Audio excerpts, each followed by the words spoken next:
যদি আপনি শিফা বা রোগমুক্তি চান, প্রতিদিন সূরা ফাতিহা পড়ুন। আল্লাহর রহমতে সাহাবীরা অসুস্থদের জন্য এটি পড়তেন এবং সুস্থতা পেতেন। নামাজে মন দিয়ে পড়ুন এবং আল্লাহর কাছে দোয়া করুন। দ্বিতীয়ত, যদি রাতে নিরাপদ থাকতে চান, ঘুমানোর আগে আয়াতুল কুরসি পড়ুন।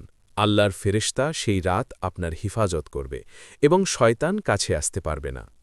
তৃতীয়ত, যদি কুরআনের সওয়াবের পূর্ণতা চাইলে প্রতিদিন সূরা ইখলাস পড়ুন। এটি কুরআনের 1/3 সমান সওয়াব দেয়। ছোট কিন্তু শক্তিশালী সূরা। চতুর্থ, বদনজর বা জাদু থেকে রক্ষা পেতে প্রতিদিন সকালে সূরা ফালাক ও নাস পড়ুন। রাসূল সাল্লাল্লাহু আলাইহি ওয়াসাল্লাম অসুস্থ বা ভয় লাগলে এগুলো পড়তেন এবং আল্লাহর হিফাজত মিলে। পঞ্চম, আপনার ঘরে শান্তি ও বরকত চাইলে প্রতিদিন একটু হলেও সূরা বাকারা পড়ুন। যে ঘরে সূরা বাকারা তিলাওয়াত হয়, সেখানে শয়তান প্রবেশ করতে পারে না। এমন নিত্য প্রয়োজনীয় ভিডিও পেতে চ্যানেলটি সাবস্ক্রাইব করে পাশে থাকুন।